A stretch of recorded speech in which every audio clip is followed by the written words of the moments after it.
الحمدللہ رب العالمین والصلاة والسلام علی رسولہ الکریم وعلی آلہ واصحابہ اجمعین، اما بعد، اعوذ باللہ من الشیطان الرجیم، بسم اللہ الرحمن الرحیم۔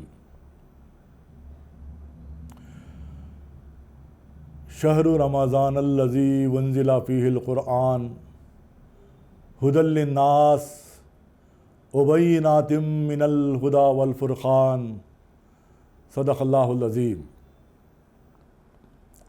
تمام دوستوں کو البلاغ چینل کی طرف سے استقبال کرتا ہوں، اور ساتھ ہی ساتھ اس رمضان المبارک کے دوسرے عشرے میں یعنی رحمت کے عشرے میں ہم پہنچ گئے ہیں۔ یہ اللہ تعالیٰ کا لاکھ لاکھ احسان ہے۔ قرآن پاک کی عظمت کیا ہے، اس کے تعلق سے کچھ باتیں آج کے اس ایپیسوڈ میں آئیں گے۔ جیسا کہ ابھی آیت قرآن پاک میں نے تلاوت کی، سورہ بقرہ کی آیت نمبر 185 ہے۔ وہ ہے کہ رمضان وہ مہینہ ہے جس میں ہم نے قرآن پاک کو نازل کیا ہے۔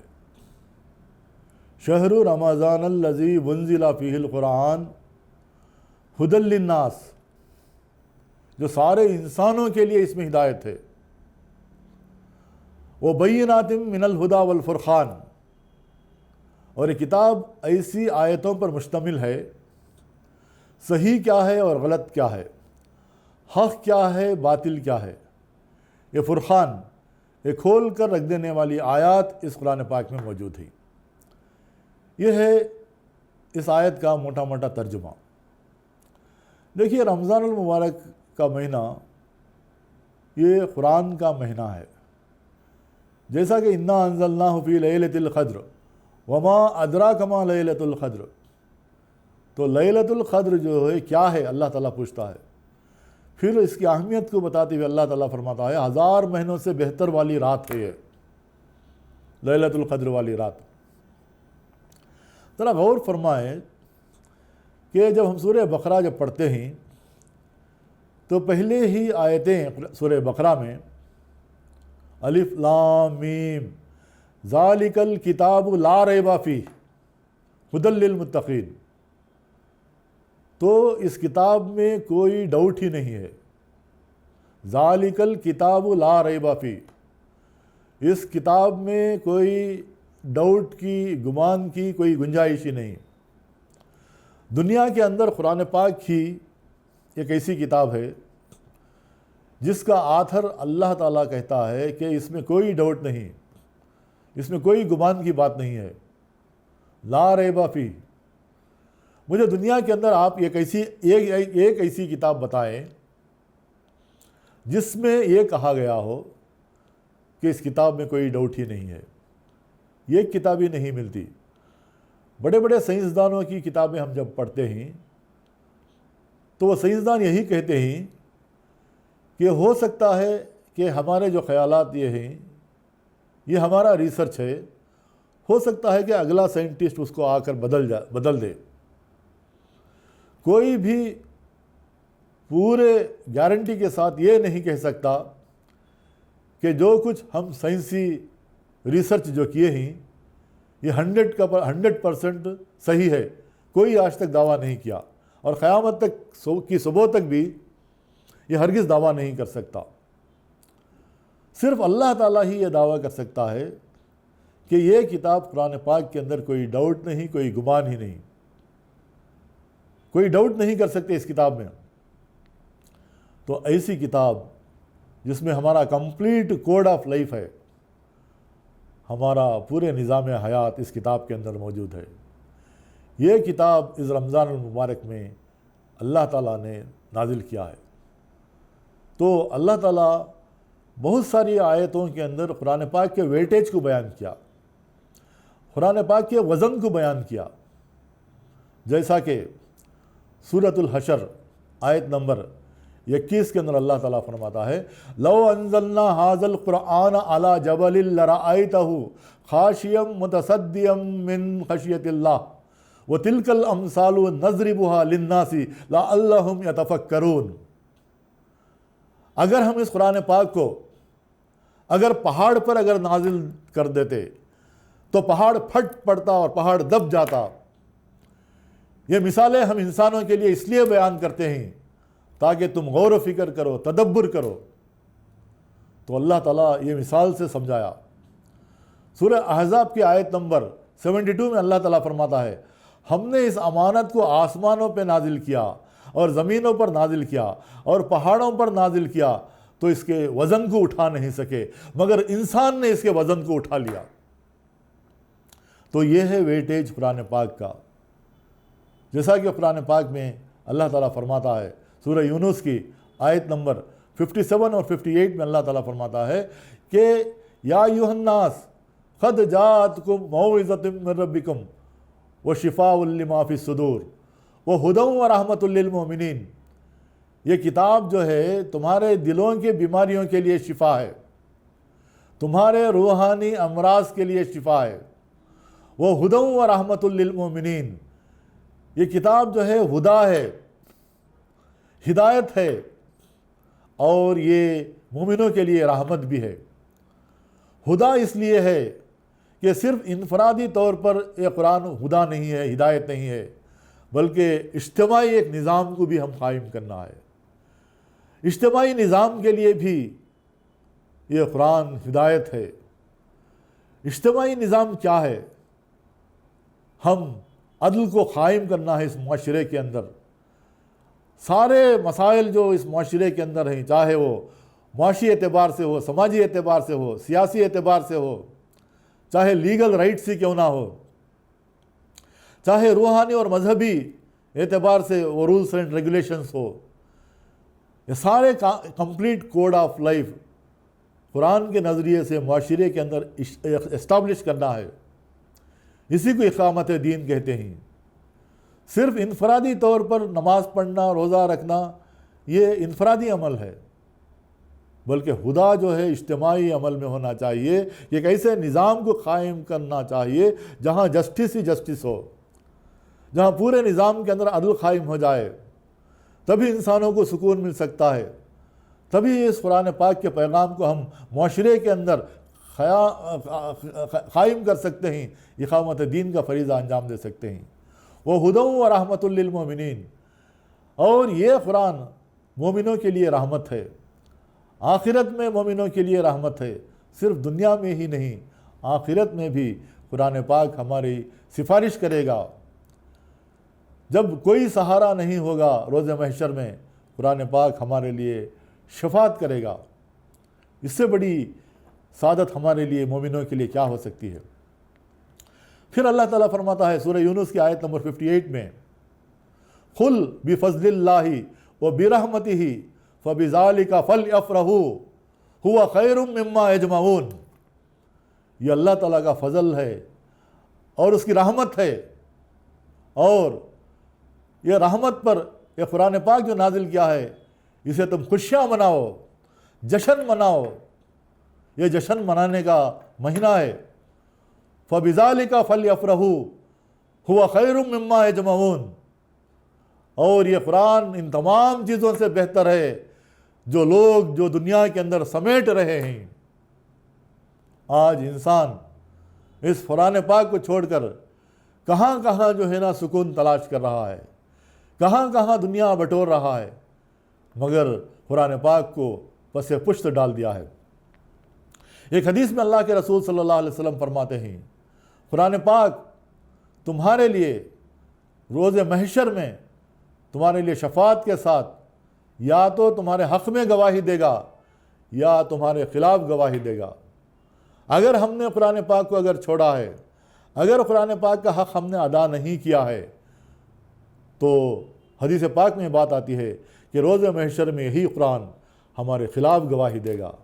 اگر ہم نے قرآن پاک کا حق حتی المقدور ادا کیا ہے تو ہمارے خلاف گواہی نہیں دے گا، بلکہ قرآن پاک ہمارے حق میں گواہی دے گا کہ اس نے کچھ نہ کچھ حد تک قرآن پاک میں غور کیا اور تدبر کیا ہے۔ تو یہ ہے اصل چیز۔ اور قرآن پاک میں کو اللہ تعالیٰ نے تذکیر کے طور پر آسانی سے سمجھ سکتا ہے انسان، ہر انسان قرآن پاک کو سمجھ سکتا ہے آسانی سے۔ یہ ایک چیز ہے تذکر القرآن، یہ ایک ہے تدبر القرآن۔ تدبر القرآن یعنی قرآن میں غوطہ لگانا، قرآن کے گہرائی میں جانا، یہ ہے تدبر۔ جیسا کہ سورہ محمد کی آیت نمبر 24 میں اللہ تعالیٰ فرماتا ہے افلا یتدبرون القرآن ام علی قلوب اقفالها، کیا تم قرآن میں غور نہیں کرتے یا تمہارے دلوں پر تالے چڑھے ہوئے ہیں؟ غور کرنے کی بات ہے۔ افلا یتدبرون القرآن، کیا تم تدبر نہیں کرتے قرآن میں یا تمہارے دلوں پر تالے چڑھے ہوئے ہیں؟ اقفالها، خفل کی جمع اقفال، خفلاں پڑے ہوئے ہیں، تمہارے دلوں کے اوپر لاکس پڑے ہوئے ہیں۔ سورہ جمعہ کی آیت نمبر 5 میں اللہ تعالیٰ فرماتا ہے ہم نے کتاب دی تھی توریت بنی اسرائیل کو، مگر انہوں نے تدبر نہیں کیا، غور و فکر نہیں کیا اس توریت میں، تو ان کی مثال گدھوں کی مثال ہے جن گدھوں پر کتابیں لا دی گئی ہوں۔ گدھے کا لفظ استعمال کیا قرآن پاک نے۔ ذرا غور فرمائیں کہ کہیں اللہ نہ کرے کہ یہ آیت امت مسلمہ پر لاگو نہ ہو جائے۔ اور خود قرآن کہتا ہے کہ اگر تم اس کام کو اگر چھوڑو گے تو تمہاری جگہ ہم دوسری قوم کو لے آئیں گے اور وہ تم جیسے نہ ہوں گے۔ غور کرنے کی بات ہے۔ اللہ تعالیٰ فرماتا ہے میں مسلمانوں کا محتاج نہیں ہوں، اگر اس قرآن پاک کو پیغام کو اگر تم غور و فکر نہیں کرو گے، دوسروں تک نہیں پہنچاؤ گے تو ہم دوسری قوم کو لے آئیں گے اور وہ تم جیسے نہ ہوں گے۔ میں ڈاکٹر بلال فلپس کو لے آؤں گا، میں سوریا کملا کو لے کر آؤں گا، وہ کام کریں گے، وہ اللہ کے دین کا پیغام دوسروں تک پہنچائیں گے، مجھے مسلمانوں کی ضرورت نہیں ہے۔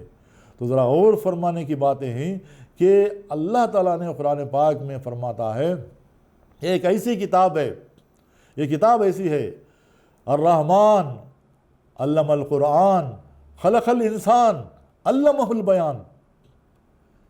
یہ 4 آیتیں سورہ الرحمن کی سٹارٹنگ کی جو آیتیں ہیں ابتدائی آیتوں میں، الرحمن تمام ناموں میں اللہ تعالیٰ کا پسندیدہ نام جو ہے وہ رحمان ہے۔ ٹاپسٹ آف دی ٹاپ نام جو ہے اللہ تعالیٰ کا وہ رحمان ہے۔ الرحمن علم القرآن، جس نے قرآن سے علم سکھایا۔ اللہ تعالیٰ کی تمام کتابوں کے اندر سب سے ٹاپسٹ آف دی ٹاپ بک جو ہے وہ قرآن پاک ہے۔ ٹاپسٹ آف دی ٹاپ نام جو ہے الرحمن علم القرآن، اللہ تعالیٰ نے قرآن کے ذریعے سے تمہیں علم سکھایا۔ علم القرآن خلق الانسان، جس نے انسان کو پیدا کیا۔ علمہ البیان، اور تمہیں بولنے کی صلاحیت دی۔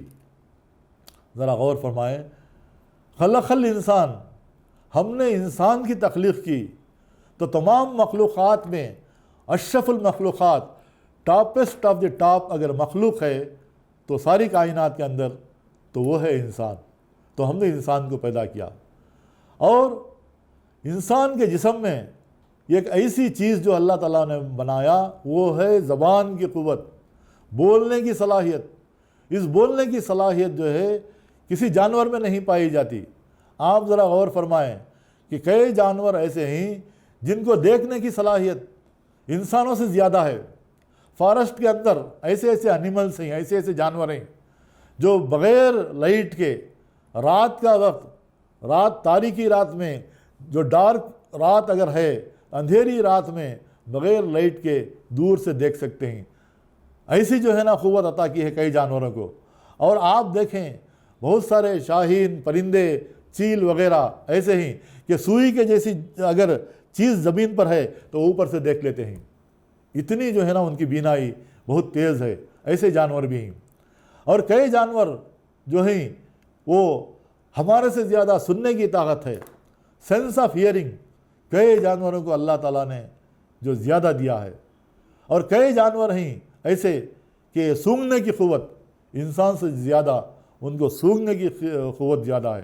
مثال کے طور پر چوروں کو پکڑنے کے لیے جو پولیس کتے جو استعمال کرتے ہیں، پولیس کتے جو استعمال کرتے ہیں، سونگھنے کی طاقت ان کتوں کو جو ہے، سونگھنے کی طاقت اللہ تعالیٰ نے انسانوں سے زیادہ عطا کیا ہے۔ مگر علمہ البیان، بیان کرنے کی قوت، زبان کو جو ہے نا، زبان سے کمیونیکیشن، دوسروں تک پیغام پہنچانے کا کام، صرف انسان کو یہ قوت گویائی یعنی بولنے کی قوت عطا فرمائی ہے۔ بولنے کی قوت اس لیے عطا فرمائی ہے کہ الرحمن علم القرآن، قرآن کا علم تمہیں دیا ہے، اسے دوسروں تک پہنچانے کی، زبان کے ذریعے سے دوسروں تک پہنچانے کے لیے تم استعمال کرو۔ تو ان 4 آیتوں کے اندر تمام چیزیں ٹاپسٹ آف دی ٹاپ تھیں۔ الرحمن ٹاپسٹ آف دی ٹاپ اللہ تعالیٰ کا نام ہے۔ دوسرا علم القرآن ٹاپسٹ آف دی ٹاپ اگر بک ہے تو وہ ہے قرآن پاک، اور تمام انسانوں میں افضل جو مخلوق ہے خلق الانسان، علمہ البیان، تمام انسان کے جسم کے اعضاء کے اندر ٹاپسٹ آف دی ٹاپ اگر فیکلٹی ہے تو وہ ہے بولنے کی قوت، زبان کی قوت۔ تو انسان جو ہے نا اس زبان کو صحیح استعمال کرے اور قرآن پاک کا پیغام دوسروں تک پہنچانے کی ہم کوشش کریں، کیونکہ اللہ کے رسول صلی اللہ علیہ وسلم فرماتے ہیں کہ تم نے بہترین انسان وہ ہیں جو قرآن پاک کو سیکھے اور دوسروں کو سکھائے۔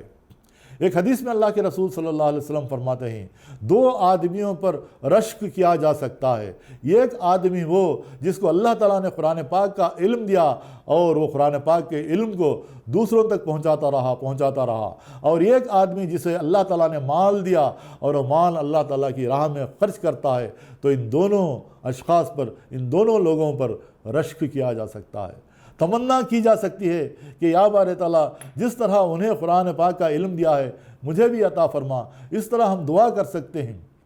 یہ قرآن پاک کے ویٹیج کو قرآن پاک نے مختلف آیتوں کے اندر بیان فرماتا ہے۔ اللہ تعالیٰ، اللہ کے رسول صلی اللہ علیہ وسلم کی بہت سارے احادیث بھی ہیں، قرآن پاک کی آیتیں بھی ہیں۔ قرآن پاک کے اندر یہ جو اللہ تعالیٰ فرماتا ہے کہ قرآن پاک کا ویٹیج کیا ہے، قرآن پاک کے وزن کیا ہے، قرآن پاک کو سننے کے بعد ایک مومن کے اندر کیا جذبہ پیدا ہونا چاہیے۔ مختلف آیتوں میں اللہ تعالیٰ فرماتا ہے اہل مومنین کے سامنے جب اللہ تعالیٰ کا کلام قرآن پاک سنایا جاتا ہے تو اس کے دل دہل جاتے ہیں، جسم پر رونگٹے کھڑے ہوتے ہیں اور آنکھوں میں آنسو جاری ہو جاتے ہیں۔ کیا یہ 3 کیفیتیں میرے اندر پیدا ہوئی ہیں؟ اگر پیدا نہیں ہوئی ہیں تو کیوں نہیں پیدا ہوئی ہیں؟ وہ 3 کیفیتیں قرآن نے بیان کیا۔ اہل مومنین کے سامنے جب اللہ تعالیٰ کا ذکر یعنی اللہ تعالیٰ کی کتاب قرآن پاک جو سنایا جاتا ہے تو ان کے دل دہل جاتے ہیں، جسم پر رونگٹے کھڑے ہوتے ہیں اور آنکھوں میں آنسو جاری ہو جاتے ہیں۔ علامہ اقبال جب قرآن پاک پڑھتے تھے تو قرآن پاک کے پیجز بھیگ جاتے۔ انہوں نے گہرائی سے قرآن پاک کا مطالعہ کیا۔ قرآن میں ہو غوطہ زن اے مرد مسلمان، اللہ کرے تجھ کو عطا جدت کردار۔ اس سے کٹ جائے تو کوڑی بھی نہیں دام تیرا، قدر و قیمت تیری قرآن سے وابستہ ہے۔ وہ زمانے میں معزز تھے مسلمان ہو کر، اور تم خوار ہوئے تاریک قرآن ہو کر۔ یہ راز کسی کو نہیں معلوم کہ مومن خاری نظر آتا ہے، حقیقت میں ہے قرآن۔ تیرے ضمیر پہ جب تک نہ ہو نزول کتاب، گرہ کشا ہے نہ راضی نہ صاحب کشاف۔ تیرے ضمیر کو جھنجھوڑنا چاہیے۔ جب تک تیرے یہ آیتیں قرآن پاک کے تیرے ضمیر کو نہیں جھنجھوڑتے تو نے قرآن پاک کا حق ادا نہیں کر سکتا۔ کئی آیتیں جو ہے اولیاء اکرام، صحابہ اکرام ایک آیت سن کر جو ہے قرآن پاک کی ایک آیت سن کر اس ایمان قبول کیے، اسلام قبول کیے۔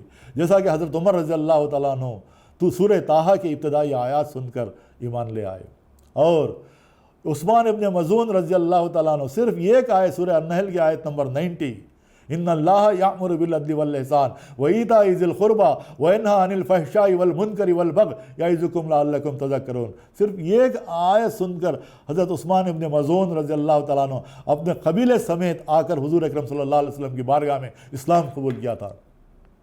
یہ ہے قرآن پاک کا ویٹیج، قرآن پاک کا وزن۔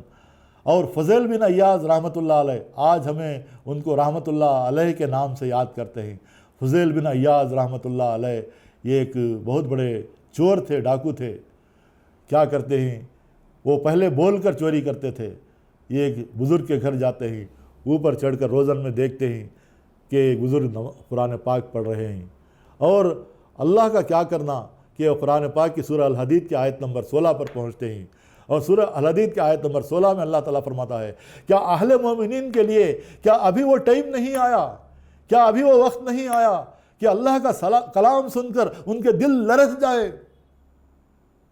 اس آیت نے فضیل بن عیاض رحمۃ اللہ علیہ اوپر سے ہی کھڑے ہو کر کہتے ہیں کہ اللہ اکبر، مجھے یہ ٹائم آ گیا ہے، مجھے یہ وقت آ گیا ہے کہ میں زندگی کے اندر جو ہے نا میں ٹرانسفارمیشن کروں، میں زندگی کے اندر میرے چینجز آئیں۔ تو اوپر سے وہ اوپر نیچے اترتے ہیں۔ فضیل بن عیاض رحمۃ اللہ علیہ اتنے روحانی مراحل طے کرتے ہیں کہ وہ بڑے اولیاء اکرام میں ان کا آج شمار ہوتا ہے، اور آج ہمیں انہیں فضیل بن عیاض رحمۃ اللہ علیہ کے نام سے یاد کرتے ہیں۔ صرف ایک آیت سورہ الحدید کی آیت نمبر 16، کیا ابھی اہل مومنین کے لیے وہ وقت نہیں آیا کہ اللہ تعالیٰ کا کلام سن کر، یعنی قرآن پاک کو سن کر ان کے دل لرز نہ جائے؟ کیونکہ کتنے رمضان آتے ہیں اور رمضان چلے جاتے ہیں، ہمارے اندر کیوں چینجز نہیں ہوتے، کیوں یہ ٹرانسفارمیشن نہیں ہوتا؟ کیونکہ ہم نے قرآن پاک کو صرف تلاوت کی حد تک رکھ لیا ہے۔ تلاوت کا بھی بے شک ثواب ہے، قرآن پاک کے ایک ایک حروف پڑھنے پر بھی ثواب ہے، مگر جس طریقے سے قرآن پاک کا حق ہم ادا کرنا چاہیے وہ حق ہم ادا نہیں کر رہے ہیں۔ اِنَّا أَنزَلْنَاهُ فِي لَيْلَةِ الْقَدْرِ وَمَا أَدْرَاكَ مَا لَيْلَةُ الْقَدْرِ، تم کیا جانو کہ لیلۃ القدر کیا ہے؟ یہ 1000 مہینوں سے بہتر والی رات ہے۔ مولانا ابوالکلام آزاد کو لیلۃ القدر کی رات میں 27ویں رات میں طاق رات میں بلایا گیا۔ ہم طاق رات مناتے ہیں۔ طاق رات میں کیا ہے؟ طاق رات میں اللہ تعالیٰ کا کلام قرآن پاک کو نازل کیا۔ مولانا نے دیکھا کہ ہزاروں کا مجمع تھا، مولانا کو دعوت دی تھی طاق رات میں، ادھر دیکھ چڑھے ہوئے ہی پورا پنڈال ہے، لیٹنگ ارینجمنٹ ہے۔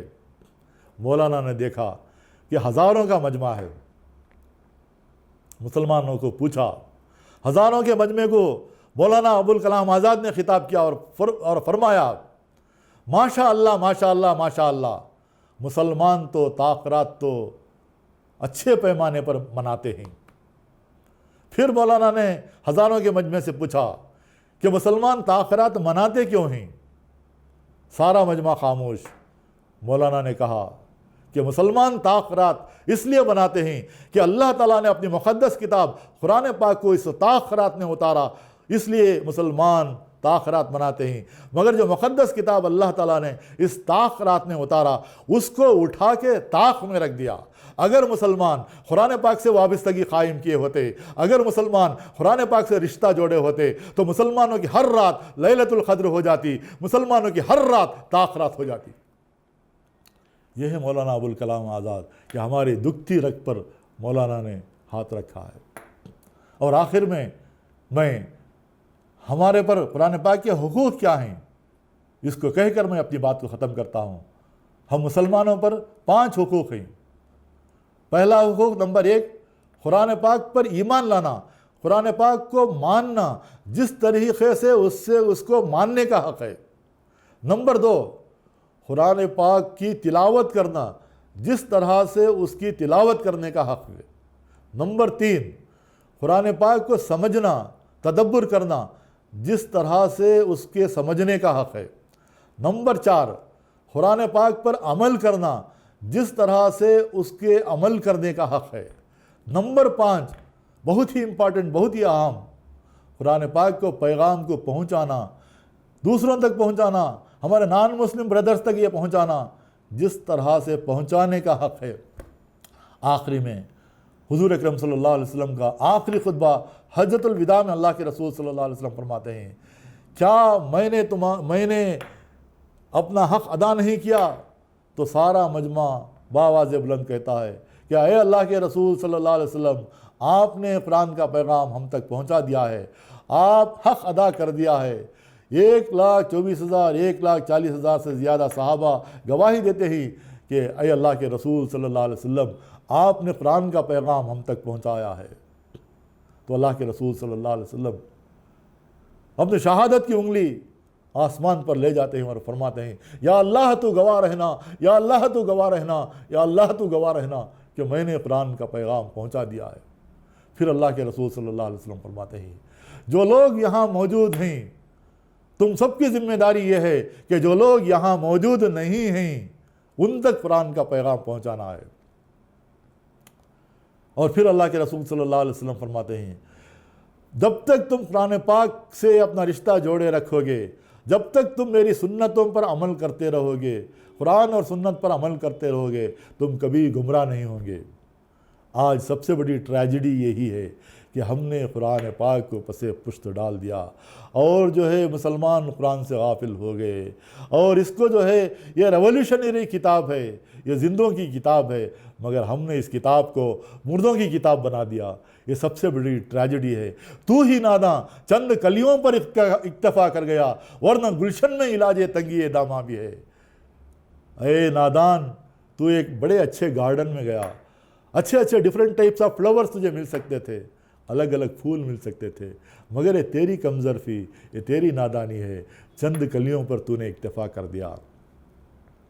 مولانا مودودی رحمۃ اللہ علیہ فرماتے ہیں مسلمان ہی وہ خوش قسمت قوم ہیں جن کے پاس قرآن پاک اپنے اصل ہو بہو قرآن پاک جس طریقے سے نازل ہوا تھا اسی طرح آج بھی موجود ہے۔ یہ مسلمانوں کی بڑی خوش قسمتی ہے۔ دوسرے کتابوں کے اندر توریت ہو، زبور ہو، اس کے اندر امینڈمنٹس ہو گئے، دوسری کتابوں کے اندر چینجز ہو گئے، مگر اس کتاب کے اندر ایک ذرا برابر جو ہے تبدیلی نہیں ہوئی۔